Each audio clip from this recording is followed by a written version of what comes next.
Hey, folks, welcome back to Rugby Ascended here. It's a post-game report for Rugby ATL. I'll tell you what, these teams play. It's never a dull moment. And we don't want to keep it too long, but we've got Johan Momsen here with Jeremy York on the ground there in Atlanta.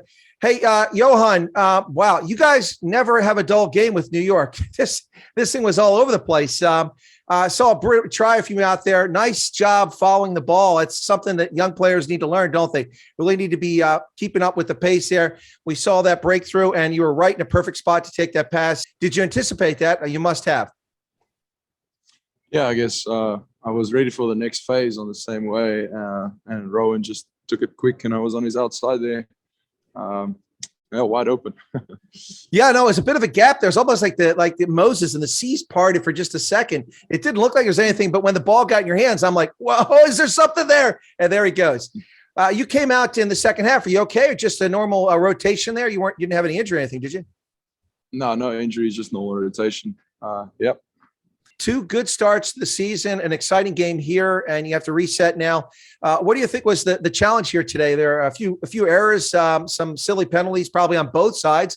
Do you think that affected the outcome of the game for both teams? Yeah, I think first off, gave up a few tries a little easy for them. Did really well to get back. Boys stuck in there, lifted the tempo a lot and got back in it. Then second half, I feel like we just couldn't really finish.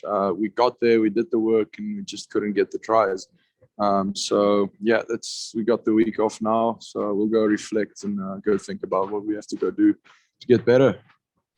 Well, speaking of better, I don't know about better, but certainly maybe more scintillating might be the right word. I can't think of what that word is in Afrikaans, but scintillating, if there's such a word in Afrikaans.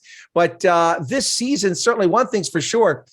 There's some very exciting movement with the ball. I'll tell you, ATL is really moving the ball around fast. A lot of quick tries, a lot of meters picked up by players. Is there a conscious change in the game plan? We know that Scott Lawrence was very much a defensive-minded coach, and your wall of defense is still strong as ever, although there were a few gaps today, but the wall is still strong. But is there a change in offensive mentality under Steve Brett, or is that just the way things are rolling right now? I think it's just it's what we've been working on since last year, really. It's just starting to click now. It's nothing really different. The boys just know each other for a while now. And yeah, just starting to click now. We just need to get that last pass off and just finish all the opportunities we get. I think we'll be unstoppable. Well, Johan, I don't want you to give any secrets away from the coaching staff, but I did notice a number of former RUNY players in the starting lineup tonight. I don't know if that was intentional to mess around with RUNY, or maybe they knew some secrets, but it was interesting to see ATL guys, Chances on the other side now, and Will Leonard and a few other guys on this side.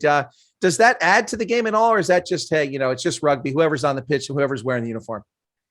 Yeah, I think it's just rugby. There's a little bit of friendly chatter on the field. But yeah, I think for the boys that did make the switch, for them, it's a little bit of extra hype maybe, but not really anything else it brings to the game. But like you said, the ATL New York game is always one to watch. It absolutely is. And, they go down to the wire, but you guys pick up 2 bonus points, I think, here, finished within 7, and you had 4 tries, so it didn't come away empty-handed. I don't know if, Jeremy, if you got a quick question or two from Johan, otherwise we'll let him go here. Yeah, it's something I actually talked about with Matt Heaton a few minutes ago before we got here for the postgame. Johan, would you say you guys seem to, I don't want to say a slow start, but it's a little slow out of the gates, and then there's all these late charges towards the end, especially here at home. Is that just something you guys are working out the kinks of, or is that you guys like to start slow and build it? Definitely don't like to start slow, no. Something we have to focus on. That's a work on for us. So yeah, like I said, we've got a few things to go look at and go fix for the coming few fixtures. Got a long stretch coming up now, so big work ahead. Yeah, for all the people at home, I'm trying to watch myself so that I don't get attacked after this video goes off. But lastly, you guys have the week off next week, and what would you say is the top thing you guys should work on? I don't think there's much thing. There's nothing to change. It's just getting that 1% better, making the last pass, making the finish of the moves we get. And yeah, just maybe that last minute decision making of to finish the moves off. Pretty much. I think that's a mindset thing. So yeah, we'll we'll work on that. Johan Momsen for ATL. Good job out there on the pitch. Thanks a lot. By the way, Sawabona, I see you. Anyway, bye, Donkey. Have a lovely evening. Thanks a lot. And I'm going to continue on with Jeremy. Thanks a lot, Johan. Have a good evening. Cheers. You might get beat up coming out of the locker room there. So is it intentional to starting slow? For people, that door behind me there, that's the locker room. So I'm going to be moving here shortly so I don't get attacked. All right. Well, you're not in an ideal spot, but let's talk very quickly. A few comments I've got from the game. Let me get your thoughts after I share with you. Not to beat up on players, but it's a tough break there for Ryan Nell late in the game. He had that pass that went wobbly, went forward. That looked like a sure try. Maybe not in the far wing, but there was a trailer, so we were bound to get one. That had to be heartbreaking. And then I don't know if the pass was low or what, but there was a knock on late there and a chance we had to. So but that's also, I think, indicative of some mistakes, particularly early in the game, that ATL was making some silly penalties, some mistakes, some knock-ons, and just some sloppy play. And maybe that's what they need to clean up. And if they get rid of that, then they'll probably be rolling pretty good. Any thoughts on that? Yeah, and trying to track down Johan, because that was the guy who wanted to feature this time. I spoke to a handful of players, and it was basically all the same thing. It was, we got to clean up the minor mistakes, the small stuff that got us today, and stuff we should be doing a lot better. Like he said, I think finishing, that's something. It could just be, you get down to that point and you're thinking left, not right. It's nothing necessarily wrong with what they're doing, except for it's just the execution's not there. When you play NOLA, when you play RUNY, you can't make those kind of mistakes. The reason it wasn't, I don't think, was worse because RUNY was making the same mistakes. I mean, this is a high-scoring game, but both teams made these same mistakes that, probably 5 or 6 games in the season, we probably won't be seeing these mistakes. Hopefully that will be the case, but definitely some early season, I don't want to say jitters. They weren't jitters, but just some mistakes made there. Now, I saw that John Powers, who went off on a stretcher, apparently after the game, he was on his feet and he was okay. So it looks like he's going to be okay. Yeah, I was actually on that side of the field when that happened, and I made sure to go over there and check. And he was actually moving around a little bit as they put him up on the board to get him out. And yeah, last I heard is that obviously he's going to get checked out of the facility. He's going to be cleared before he's allowed to travel or anything. But yeah, he was moving around. He was alert after it was, there's no better way to put it. It was a brutal shot to just the side of that. Well, the tough part is that he initiated the shot. He's the one that, he was making the tackle. So that's doubly insult to injury. But on the replay, it looked wicked. But then watching a couple times, it looked like he might've got a stinger, a pinched nerve.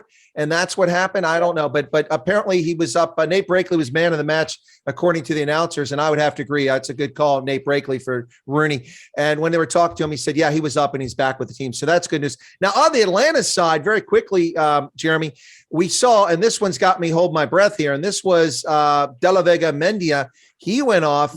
Is he okay? What was it? Do you have any idea what that injury was?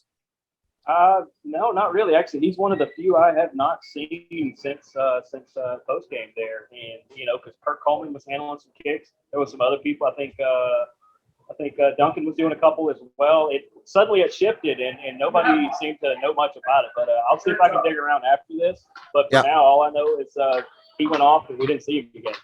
Yeah, I know. And I don't know what he went off for. It looked like, I don't know if it was a cramp or some injury or something like that, but I guess we'll find out. But if I'm an Atlanta fan right now, I'm holding my breath because this guy has been dynamite through 3 games. He has been unbelievable. He has been a game changer, and his moves and his pace opens up space for other players. I'll tell you a player today that was kind of goes unsung here. And let me get your thoughts on this. I think that Connor Cook played in a brilliant game. He was unbelievable, picking up meters over the ball on the breakdown, making great tackles. He's always a good player, but today was really above and beyond. It's a shame that ATL didn't win because he would have been my man of the match. Yeah, I agree. He actually just passed me as you were saying that. It's kind of funny. Maybe you heard his name called. But yeah, I would agree. Definitely almost an unsung hero for a lot of people because they're just going to see the loss column. But if you saw this game, then by far Connor Cook would probably be the man of the match, win or lose. Yeah, absolutely. No, he's always impressive. But and again, I don't know your thoughts on that. That question I asked of Johan, these guys that were ATL last year and even more guys that were New York or now Atlanta, it's kind of weird to call back. I had to correct myself a couple times with Will Leonard. Will Leonard's name was being called in the headset as I'm calling the game here. And I'm thinking in my head, okay, RUNY, because I've been covering RUNY for years and now he's with ATL. So I don't know if it caused any confusion for Atlanta fans, but it certainly caused confusion for me. Were you able to keep it straight? Or I suppose that's why they wear blue and white uniforms. I mean, it helps, but like you said, there's a small handful of the people involved today who played on the opposite team last year. But yeah, there was certain times like Will Leonard, I knew he played for us, but you hear his name on the loudspeaker, and you're like, wait, is that us? Okay, that is us. Okay.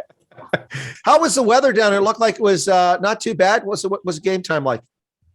A lot better than this morning. I was doing a 5K race when it's 28 degrees this morning, but no, actually, it's in the mid 50s, and even with a slight breeze, it's actually it's a real pretty day down here in Atlanta. In the winter, we don't get a lot of these, so everybody hopefully took advantage of them. But yeah, the weather for the most part, not too cool, not too hot. It was pretty good. Well, last night I covered the Old Glory Free Jack game from Segra Field in Leesburg, Virginia. It was 32 degrees at game start and 30 degrees at game end. So it just got colder. Wow. Just got colder. Yeah, that was like a couple weeks ago that you asked me here. I looked all bundled up and everything. I actually took layers off to do this interview here. But yeah, it's brutal when it's that cold down here, especially if there's moisture. All right. So with that said, hey, Jeremy, any other thoughts about the game before we wrap up? Yeah, once again, same thing we said about DC. And no, I'm not going to say this about every team that we play. But yeah, RUNY's a team that's always they're kind of like NOLA. They're always kind of a thorn in the side of Atlanta. They are a team you're going to see down the road. They're only going to get better. They're only going to get tougher. They're going to clean up their mess the same way that Atlanta's going to clean up some of their minor snafus tonight. But overall, this was another good quality game down here in Atlanta. Just unfortunately, the good guys ended up on the losing end. Anyway, well, where we go, 2-1, as you say, a bye week. It's probably a good time to reflect on the mistakes and maybe practice those little things. And I suspect that ATL come out looking very well next week. Anyway, Jeremy York, thanks a lot for joining us tonight and getting Johan Momsen on us with us. Maybe next time you get to pick the guy that you get on here and just give me a heads up who it is. Hey, maybe we'll do that. We'll see how the game plays out. All right. Thanks a lot. Take care. Next weekend, it's good there's no game because I'll be at the CPAC convention in Orlando, so I wouldn't be able to cover it anyway. Yeah, it works out for me. I'm booked too. All right, Jeremy, thanks a lot. Have a good evening. Be safe out there.